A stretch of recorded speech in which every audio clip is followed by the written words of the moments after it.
Dès que l'aube se lève et que la prière du Fajr est accomplie, un moment unique s'ouvre devant chaque croyant. Une porte invisible vers le ciel, un instant où les anges témoignent de la sincérité de notre cœur. Dans cet espace sacré, le prophète Mohammed sallallahu alayhi wa sallam a recommandé la récitation de 3 sourates précises. Al-Ikhlas, Al-Falaq et An-Nas. Ce n'est pas une simple habitude pieuse, mais une clé tirée des Quranic Mysteries qui nous relie directement à la protection divine, à la guérison intérieure et à l'abondance de rizq. C'est ici que l'islamique mysticisme révèle sa beauté. Des mots courts, répétés avec foi, qui bouleversent le destin d'un individu et parfois celui de générations entières. Lorsque l'on médite sur cette pratique, on comprend qu'il ne s'agit pas seulement de répéter mécaniquement des versets, mais d'entrer dans un état de spiritual awakening. Ces 3 sourates, placées juste après le Fajr, deviennent un rempart invisible contre les épreuves de la journée. Les hidden truths qu'elles contiennent ne se limitent pas à des bénédictions matérielles. Elles apaisent de l'âme, ouvrent le cœur à la lumière et dissolvent les ombres du doute et de la peur. Imagine un croyant qui commence sa journée par ces paroles divines. Chaque pas qu'il fait devient protégé. Chaque difficulté qu'il affronte se transforme en opportunité. Chaque perte cache une miséricorde.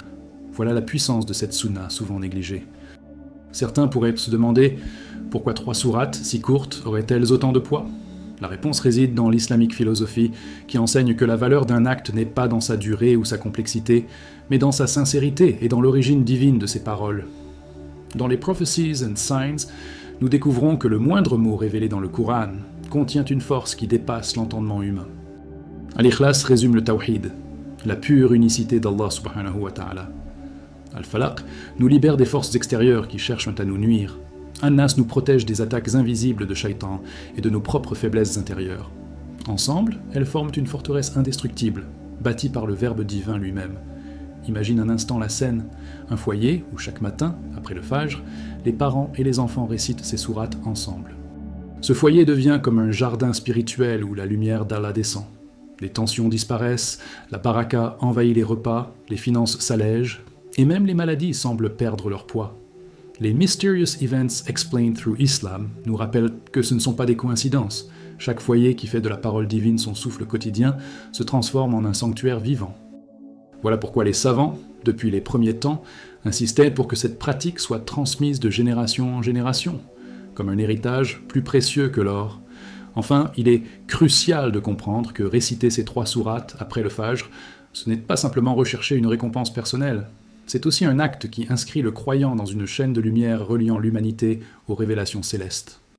Dans l'Occult Knowledge in Islam, il est dit que les anges notent ces récitations et les présentent comme un bouclier autour de celui qui les pratique. Ce bouclier, invisible aux yeux humains, est pourtant reconnu par les forces du mal qui reculent lorsqu'elles entendent ces versets. Voilà pourquoi ce geste simple, à peine quelques minutes après l'aube, est en réalité une stratégie divine pour façonner des vies entières. Et c'est par cette compréhension que l'on peut entrer pleinement dans le trésor spirituel qui nous attend avec ces 3 sourates sacrées. La première sourate, Al-Ikhlas, est d'une profondeur incommensurable malgré sa brièveté. En 4 versets seulement, elle condense toute l'essence de l'islamique philosophie, l'unicité absolue d'Allah subhanahu wa ta'ala. Dit, il est Allah unique, Surah Al-Ikhlas en 12.1. Chaque fois qu'un croyant récite ces mots après le Fajr, il renouvelle son pacte avec le Tawhid, ce fondement sans lequel aucune adoration n'est valide. Dans l'islamique mysticisme, cette sourate agit comme un miroir qui purifie l'âme, en rappelant que rien ni personne ne peut partager la souveraineté divine. Les savants ont dit qu'Al-Ikhlas équivaut au tiers du Coran, ce qui révèle les hidden truths de sa portée spirituelle. La deuxième sourate, Al-Falaq, est une arme contre les forces invisibles qui cherchent à nous atteindre. Dit, je cherche protection auprès du Seigneur de l'aube naissante. Surah Al-Falaq, 113. Ici, l'aube symbolise la lumière divine qui brise toutes les ténèbres, qu'elles soient physiques ou spirituelles. Dans l'Occult Knowledge in Islam, on explique qu'Al-Falaq agit comme un bouclier contre la jalousie, le mauvais œil et la sorcellerie. Le prophète Muhammad sallallahu alayhi wa sallam l'a récité matin et soir pour se protéger. Chaque croyant qu'il a fait résonner après le Fajr plante une barrière de lumière autour de lui, une barrière que même les djinns redoutent. C'est un exemple clair de ces Mysterious Events Explained Through Islam, où la parole divine agit concrètement dans notre quotidien. La troisième sourate, An-Nas, est tout aussi essentielle, car elle vise non seulement les dangers extérieurs, mais aussi les tempêtes intérieures. Dit, je cherche protection auprès du Seigneur des hommes, Surah An-Nas, 114. Le croyant qui la récite reconnaît humblement que ses plus grands ennemis ne sont pas toujours visibles. Ils se cachent parfois dans les chuchotements de Shaitan ou dans les doutes semés dans son propre cœur. An-Nas, c'est le remède contre l'angoisse, la confusion, les voies intérieures qui détournent de la foi. Dans le cadre d'un spiritual awakening, cette sourate agit comme un souffle qui nettoie l'esprit et permet de distinguer la vérité de l'illusion. Ensemble, ces 3 sourates forment une trilogie spirituelle. Al-Ikhlas purifie la foi, Al-Falaq protège des ennemis extérieurs, An-Nas défend contre les ennemis intérieurs. Elles ne sont pas choisies par hasard pour être récitées après Fajr. Dans les Prophecies and Signs, on retrouve l'idée que les croyants du dernier temps auront besoin d'armes simples mais puissantes pour se défendre des épreuves croissantes. Ces 3 sourates sont précisément ces armes. Le prophète Muhammad sallallahu alayhi wa sallam montra leur usage quotidien, et ceux qui les suivent goûtent à une paix profonde. Imagine un musulman qui commence sa journée par ces 3 sourates. Avant même de boire son café ou de se préparer pour le travail, il s'enveloppe dans une armure spirituelle. Cette armure, faite de paroles divines, le protège dans les embouteillages, dans ses relations au travail, et jusque dans son sommeil. C'est la beauté de l'islamique mysticisme, comprendre que de petites actions cachent des trésors infinis. Ces sourates ne sont pas des mots figés, mais des clés. Et chaque croyant qui les récite avec foi ouvre une porte de protection, de guérison et de richesse spirituelle que nul ennemi ne peut fermer. Réciter ces 3 sourates après Fajr n'est pas une coïncidence, ni une simple habitude héritée du passé. Dans l'islamique mysticisme, chaque moment de la journée possède une énergie particulière, et l'aube est considérée comme l'instant où le voile entre le ciel et la terre est le plus fin. C'est là que les Hidden Truths prennent tout leur sens. Au moment où le monde s'éveille, le croyant se tourne vers Allah subhanahu wa ta'ala et construit une barrière invisible pour protéger le reste de sa journée. Les anges qui assistent à la prière de Fajr témoignent de ces récitations, et cette protection est inscrite dans le destin du croyant jusqu'à la nuit suivante. Il est fascinant de constater que le prophète Muhammad sallallahu alayhi wa sallam enseignait non seulement la récitation du Coran, mais aussi le timing de cette récitation. Réciter après Fajr signifie commencer la journée en invitant la lumière divine à précéder chacun de nos pas. C'est un acte de spiritual awakening. Au lieu de se précipiter dans les tâches quotidiennes, le croyant prend d'abord un instant pour sceller son âme dans la forteresse des paroles divines. Dans l'Occult Knowledge in Islam, il est dit que celui qui récite ces sourates après l'aube marche littéralement sous la protection des anges. Sur le plan matériel, les Prophecies and Signs annoncent que ces récitations apportent baraka dans la subsistance. De nombreux savants et récits rapportent que la pauvreté se dissipe, que les dettes se réduisent et que les portes du risque s'ouvrent à celui qui pratique cette sunna avec constance. Les Quranic Mysteries nous révèlent que l'invocation de la parole divine au début du jour attire non seulement la richesse matérielle, mais aussi la richesse spirituelle. C'est pourquoi on raconte que certaines familles, qui vivaient dans des conditions modestes, ont vu leur vie transformée après avoir instauré cette habitude simple chaque matin. Il ne faut pas oublier non plus la dimension de guérison. Dans l'islamique philosophie, le corps et l'âme sont inséparables. Celui qui nourrit son âme avec la lumière du courant dès l'aube renforce aussi son corps contre les maladies, le stress et la fatigue de la journée. Des témoignages modernes confirment que ceux qui adoptent cette habitude ressentent plus de calme, de clarté d'esprit et même une meilleure santé physique. Voilà comment les Mysterious Events Explained Through Islam rejoignent la vie quotidienne. Des gestes invisibles produisent des effets visibles. Enfin, réciter ces sourates après Fajr, c'est aussi un acte de discipline et de fidélité. Dans un monde saturé de distractions, commencer sa journée par ce rappel divin, c'est choisir la constance face à l'agitation. C'est se rappeler que chaque jour est un cadeau, et que ce cadeau doit être ouvert avec gratitude.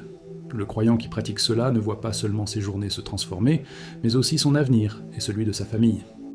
Car les bénédictions d'une telle pratique ne s'arrêtent pas à l'individu. Elles s'étendent à ses proches, et parfois même à ses descendants. Voilà pourquoi les savants disent qu'on rase que celui qui protège ses matins protège aussi ses générations. L'histoire de Khawla bint Tha'laba radiyallahu anha est l'une des plus bouleversantes et des plus puissantes preuves que le Quranic Mysteries répond au cœur brisé. Son mari l'avait humiliée en prononçant une formule de divorce injuste, héritée de la période pré-islamique. Mais Khawla, au lieu de se résigner, leva ses mains et adressa ses plaintes directement à Allah subhanahu wa ta'ala.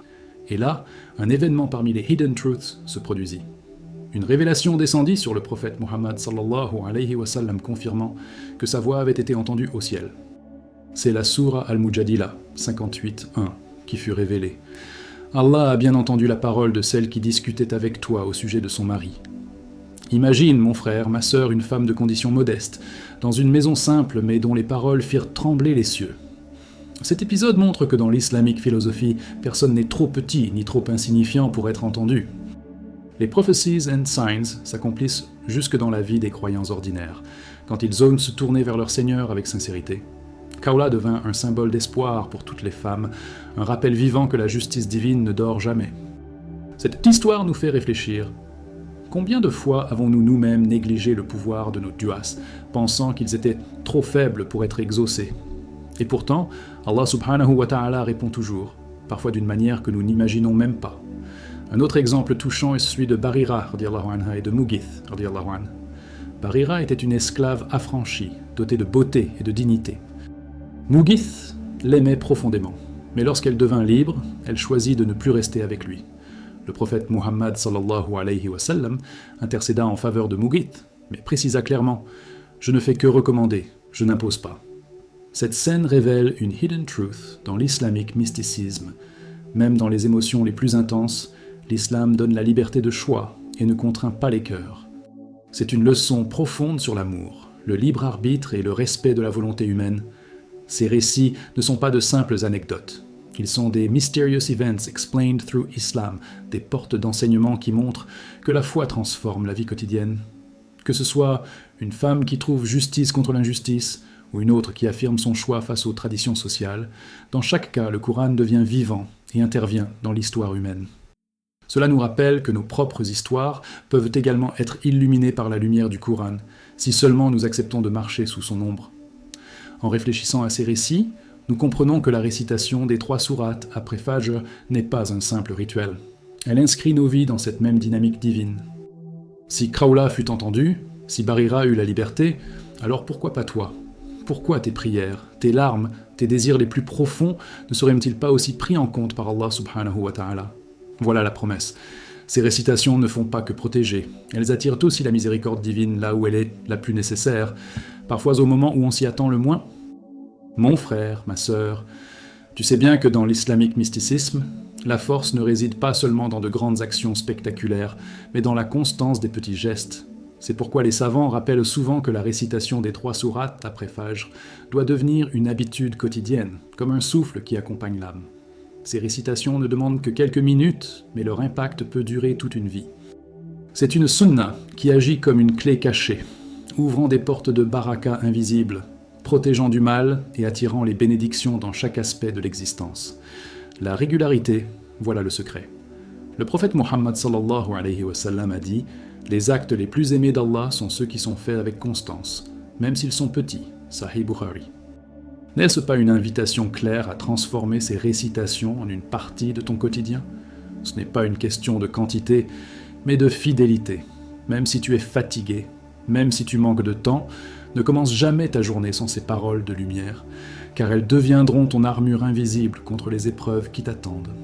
Dans la Spiritual Awakening, il y a une leçon capitale. La provision, risque et la santé ne sont pas seulement des réalités matérielles, mais des signes de l'amour divin. Quand tu récites Al-Ikhlas, Al-Falaq et An-Nas, tu n'invoques pas seulement la protection d'Allah subhanahu wa ta'ala pour toi, mais aussi pour ta famille, ta maison et même tes descendants. Les savants disent que les bénédictions de cette pratique peuvent se répercuter jusqu'à 7 générations. Imagine, un simple acte après Fajr peut devenir un héritage spirituel pour tes enfants et les enfants de tes enfants. C'est aussi une question de confiance. Les Quranic Mysteries nous enseignent que la richesse, la guérison et la protection viennent uniquement d'Allah, et non de nos efforts seuls. Réciter ces sourates, c'est dire au monde entier « Je n'ai peur ni de la pauvreté ni de la maladie, car mon Seigneur est mon protecteur et mon pourvoyeur. » Dans l'Occult Knowledge in Islam, on explique que ces récitations créent une vibration spirituelle qui empêche les forces invisibles du mal de pénétrer dans ton quotidien. C'est un mur de lumière contre les jaloux, les ennemis cachés et les tentations de Shaitan. Enfin, considère ceci. Chaque jour où tu récites ces 3 sourates après Fajr est une victoire sur l'oubli et la négligence. Tu fais un pas de plus vers Allah subhanahu wa ta'ala et lui fais 10 pas vers toi. Tu crées une routine qui guérit ton cœur, apaise ton esprit et illumine ta maison. Mon conseil est simple, commence demain, ne tarde pas. Récite avec conviction, avec amour, avec gratitude. Et tu verras comment ta vie se transforme, comment tes peurs s'effacent, et comment tes prières deviennent réalité. Voilà la beauté des Prophecies and Signs, elles se réalisent pour celui qui persévère. Lorsque nous arrivons à la fin de cette méditation, il est essentiel de tourner nos cœurs vers Allah subhanahu wa ta'ala avec une invocation sincère. L'islamique mysticisme nous enseigne que la dua est l'arme la plus puissante du croyant. Elle n'a pas besoin de mots compliqués. Parfois, un simple « Ya Rab » prononcé avec des larmes a plus de poids dans les cieux que des discours entiers. Alors, ferme les yeux un instant, imagine la lumière du matin qui entre après Fajr, et laisse ton âme s'incliner devant celui qui détient toutes les clés du ciel et de la terre. Dis dans ton cœur, « Ô Allah, fais que je sois constant dans la récitation d'Al-Ikhlas, d'Al-Falaq et d'An-Nas. Fais de ces paroles mon refuge contre la pauvreté, contre la maladie, contre l'injustice des hommes et contre les ruses de Shaitan. Remplis ma maison de lumière, mes enfants de baraka et mon cœur de sérénité. Ya Rahman, Ya Rahim, Ya Malik, protège ma descendance et guide-la vers ton chemin droit. » Voilà une invocation qui résonne, car elle touche à la fois le matériel et le spirituel, l'individuel et le collectif. Ce dua n'est pas une formule magique.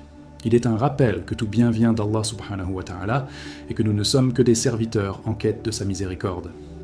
Les hidden truths résidant dans la constance. Plus tu récites, plus ton cœur s'ouvre. Et à travers cette pratique, tu découvres des Quranic mysteries que seule l'expérience intime peut dévoiler.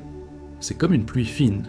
Elle ne se voit pas toujours immédiatement, mais elle nourrit la terre en profondeur jusqu'à ce qu'elle produise ses fruits. Alors, prends la décision dès aujourd'hui. Demain matin, après Fajr, récite ces 3 sourates comme si ta vie en dépendait. Parce qu'en réalité, ta vie spirituelle, ta santé et même ton risque en dépendent. Souviens-toi que le prophète Muhammad sallallahu alayhi wa sallam aimait faciliter et encourager. Il ne compliquait jamais les pratiques. Il rappelait que chaque petite action faite avec sincérité compte auprès d'Allah subhanahu wa ta'ala. Et c'est précisément ce qu'incarne cette sunna oubliée, la simplicité au service d'une grandeur invisible. Je t'encourage, mon frère, ma sœur, à ne pas garder cette lumière pour toi seul. Partage-la avec ta famille, enseigne-la à tes enfants, rappelle-la à tes amis, car chaque personne qui adopte cette habitude devient une flamme de plus dans l'obscurité de ce monde. Et comme les Prophecies and Signs l'annoncent, un jour viendra où les cœurs unis par le Coran seront la plus grande protection de l'Ummah. Alors commence par toi, aujourd'hui, et demain, le monde sera déjà un peu plus éclairé. Alors, mon frère, ma sœur, que vas-tu choisir demain matin ? Replonger dans la routine comme si rien n'avait été dit, ou faire de ta première respiration après Fajr une invocation de protection et de richesse spirituelle ? Tu as entendu les Hidden Truths. Tu as vu comment ces 3 sourates sont capables de repousser les ténèbres invisibles et d'attirer la lumière dans ton foyer. Maintenant, la décision est entre tes mains. Dis-moi en commentaire, as-tu déjà récité Al-Ikhlas, Al-Falaq et An-Nas après Fajr ? Et si oui, as-tu remarqué des changements dans ta vie, même subtils ? Ton témoignage peut inspirer d'autres croyants à suivre cette voie et à découvrir eux-mêmes ces Quranic Mysteries. N'oublie pas, abonne-toi à les Voix de la Lumière, active la cloche et partage cette vidéo avec quelqu'un qui a besoin de guérison, de protection ou de risque. Ta petite action pourrait devenir une immense baraka pour lui et pour toi. Et surtout, reste bien jusqu'à la fin, car le prochain rappel qui s'affichera sur ton écran contient un secret encore plus profond, une vérité que très peu connaissent et qui pourrait bouleverser ta manière de prier. Je suis ton frère dans la foi et je te dis à très bientôt, ici dans les Voix de la Lumière. Qu'Allah subhanahu wa ta'ala te protège et te comble de sa miséricorde.